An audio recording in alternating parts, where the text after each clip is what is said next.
Hey, what's up everybody? This is The Knife, and today we're going to take a look at Call of Juarez Gunslinger for the PC. In Call of Juarez Gunslinger, you play as Silas Greaves, a famous bounty hunter that's been kind of written about in serial novels, and the story starts off, you come into town and some people recognize you and you sit down and tell them stories. So this whole game is told in a flashback.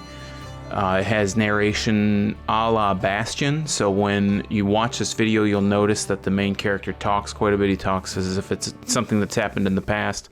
That's because it is. This is all told through flashback. A few weeks after that dust-up at the OK Corral, I was still after Johnny Ringo. I had tracked him and the cowboys to their hideout at a sawmill, and they were loaded for bear. You'll notice it's an FPS. It's all told in first person. It has an art style kind of cel-shaded, similar to something like Borderlands.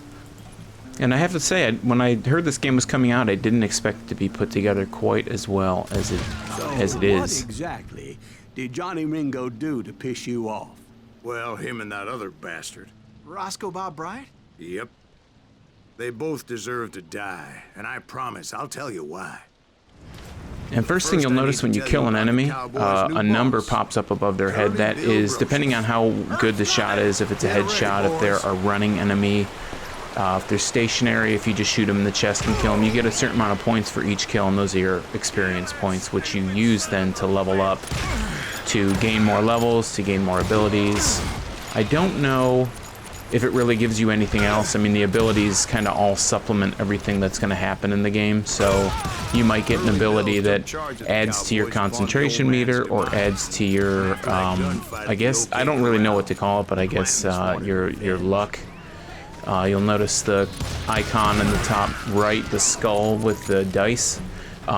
When you're in concentration mode and someone shoots at you, you can dodge the last second, and killing more enemies, I believe, fills that up. On the left, the gun that's filling up in gold is your concentration meter.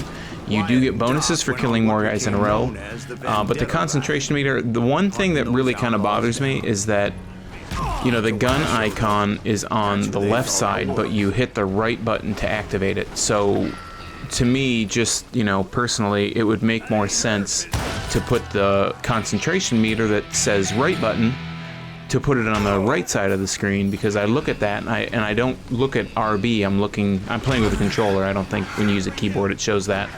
But, you know, I'm just kind of watching it kind of peripherally out of the corner of my eye. I'm not, you know, gonna look at it and say, oh, right button, cool. Oh, and I hit the left button to throw dynamite, so I think just a few seconds ago that's actually what I did.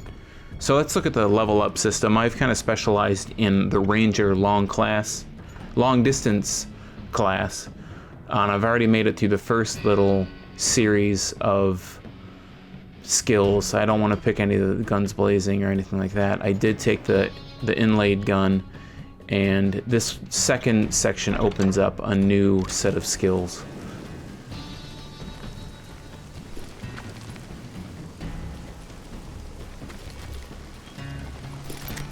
Pathing in this game is a little weird.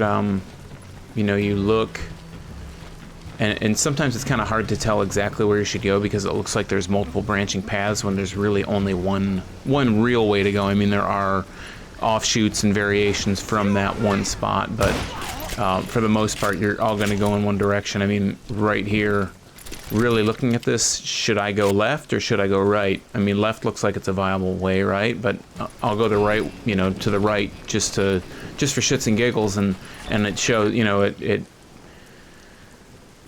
it's something where I should have gone right all along. And you saw a little nugget message pop up. Those nuggets are little hidden collectibles in the game. Each one gives you a card, and when you find them, like here, the hat, I take the secret, and it tells me a little history of Wyatt Earp. Born in Illinois on March 19th, 1848, lived a long storied life, finally passed away in Los Angeles in 1929, etc., etc. So these are little history cards, essentially. They're like playing cards of each one of these characters, and you can read up on some of them. It's really kind of interesting that they'd put this in the game, considering, you know, this whole this whole story you're playing is kind of fabricated, and everybody kind of questions about, okay, is what Silas Greaves is saying, is it really true, or is it all just bullshit that they wrote in these serial novels for, you know, kids to read or whatever. Cowboys identified each other, and I was beginning to wish I had one myself. I really think the shooting's pretty good. The sights, you know, it's Old West, and I guess this, you know, it's realistic that sometimes the sights are inaccurate. Sometimes I feel like I've got a guy dead to rights, and I shoot at him, and it doesn't hit him. And also the guns recoil, but I haven't noticed that the guns recoiling actually have any real effect. I mean, I'm sure if you just crank on the trigger, it's gonna make the shots go up. You know, they're gonna veer up, but for the most part, I haven't noticed that it's been too big of an issue. It seems all pretty solid. Somebody kill him! It wasn't much of a match for him, but Doc Holliday might have. The only real damage meter in this game is the stars, like the bullet holes on your screen, like spider webbing on your screen. There's nothing on screen besides that to indicate how much health you have, and it's all the kind of FPS trope of take cover and you'll regenerate your health. Just when it fades away and your vision starts to clear back up, then that's when you know that it's good to go back out and open fire, essentially.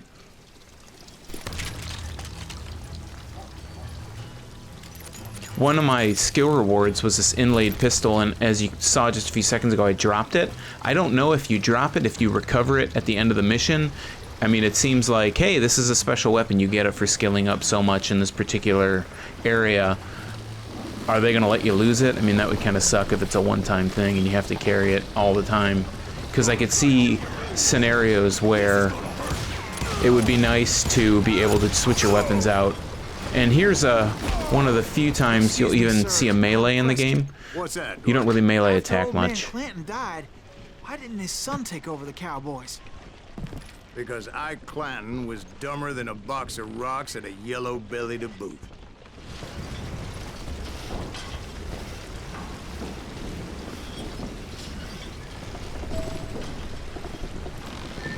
One thing I've noticed about the game that I really like is because it's told in a flashback, there are times when something will happen in the game, in the story, and you'll be playing through and going on your merry way, and I'll do a cut, like a wipe of the screen, and it'll be like, hey, I thought you said this happened, and Silas will say, no, that's not what I said it was like this, and then you play through that section again, but it's the level's all the same, the level design's all the same, but it's different. You know, it's a different scenario that pops up. You might have different enemies, so that's kind of a cool touch. It's not something you see a lot of in games, and you know, not being told through other games not being told through flashback doesn't really lend itself to that. But you know, it's a cool touch. I like that they put it in there.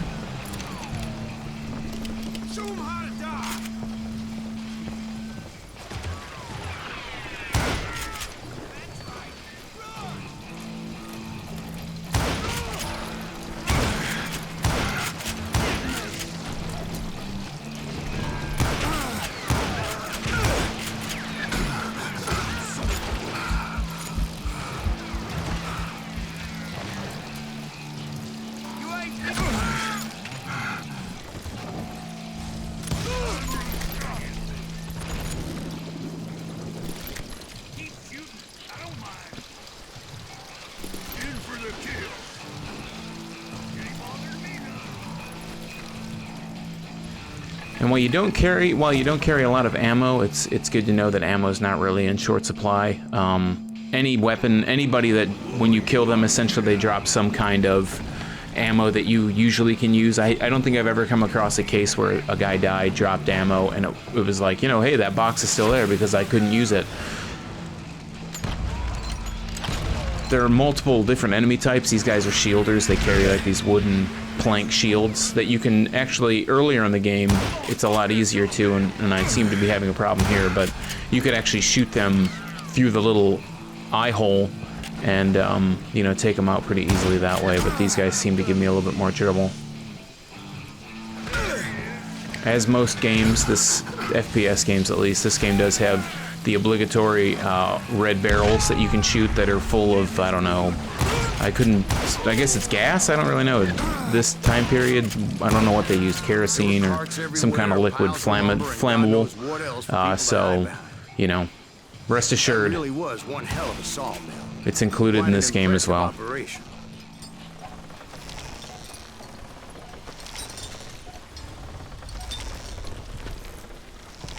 And right here is another scenario where, I mean, I guess I could go that way. I don't know what would happen if I did go through this field here, but it's there. It didn't look like there was anything stopping me. There could have been some kind of invisible wall or, you know, invisible boundary that wouldn't let me through there, but if I went there, would that, you know, take me someplace else? I really doubt it, but I'm about to get to that, Ben. I guess it's good to have the illusion that you can go anywhere you want, but it's also kind of confusing because I think we're kind of conditioned these days to be used to being handheld and led in a particular direction so much that when you get the opportunity to, where it looks like you can go anywhere you want, you're kind of like, well, is this an open world game or what the hell's going on here? So I don't know. That's all probably going to be personal preference if it's something that bothers you. If you do go off course, though, it does reset you onto the natural course of the game. Or really early, the first kind of opening of the game, I had a scenario where I tried to go off the course and it kind of it warped me back to where I should be. And it, you know, a message came up that said, "Hey, you're going off the course." And I'm like, "All right, tell me where I got to go because this is confusing to me."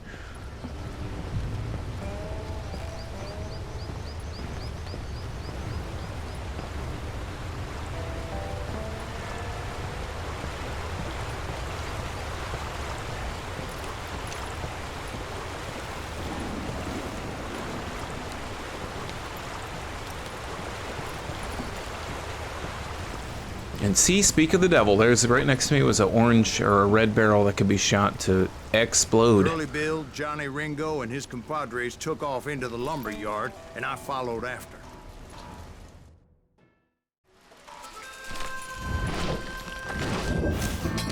So this is a boss battle with Curly Bill, and they do these cool stylized portraits of each boss when you come up to them. They're all kind of handled differently. I mean, not all, but there's two main ways bosses are handled. One is a showdown like this, where you have to actually attack him in a you know, normal game mode, I guess, a normal scenario. And then after this, we'll come to Johnny Ringo, and I'll explain that a little bit more. It's a little bit more difficult. The boss battles aren't really that difficult, which is nice.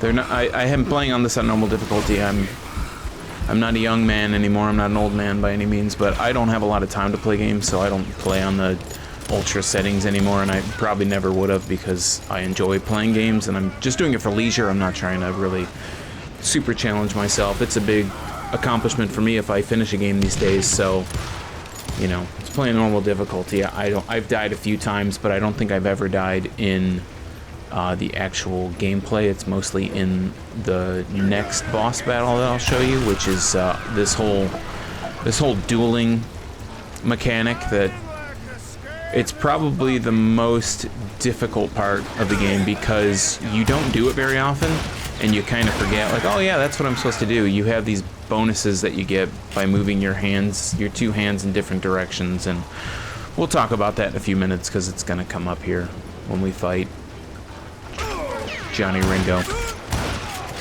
And this is concentration mode. I don't know if I talked about it before, but you can see the bullets kind of leave these matrix kind of bullet trails. And the whole game kind of slows down, and all your enemies are outlined in red. So if they're taking cover, you can see them behind cover. I knew you didn't kill Ringo because he was found dead in a different location altogether. To this day, his killer is still unknown. Indeed. Took me a few months before I finally tracked his ass to West Turkey Creek Canyon.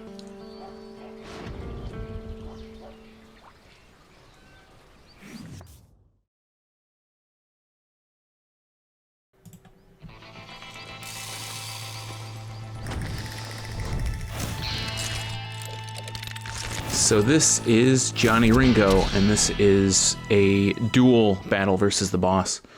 It's just like you see in the Old West movies. You draw your guns. And I just want to mention how I like they put the timeline in there, you know, let you know how long it was since the last battle. But anyways, back to the game. The right stick controls the circle that you want to keep it on the guy to focus. To change your focus, you can see my focus goes down the reticle goes off him and goes up if it's on him. And your left stick controls your hand, which gives you a speed bonus. And in this case, we killed each other, so it's not what you're supposed to do. You know, just a little bonus. I wanted to show you how cool I was, and then we could kill each other. But yeah, so the object of this is basically to keep your reticle on the guy at all times and to keep your gun hand over your drawing pistol to give yourself a speed bonus on the draw. And you can't pull your gun too early. Essentially, you have to watch for when the boss pulls his gun, or the game slows down, essentially, and that's when you get a meter at the top center. Yeah, it's a score that tells you, you know, hey, this is how much score you're losing. To ruin the legend for you, boy. And I got a headshot, But the so legend ain't second always time's a true. charm. Actually, I think I recorded that about 4 times because I died a lot. But yeah, that's Call of Juarez Gunslinger. And currently it's available on... It's $14.99, which I think for a game like this is an absolute steal. I mean, there's quite a game in here, and it's actually really good considering all the other Call of Juarez games that have been out. So yeah, check it out if you'd like to, you know, take a look for yourself. And I haven't even taken a look at the arcade or the dueling multiplayer stuff. So that's it. This is a knife signing out. Thanks for watching. See you next time.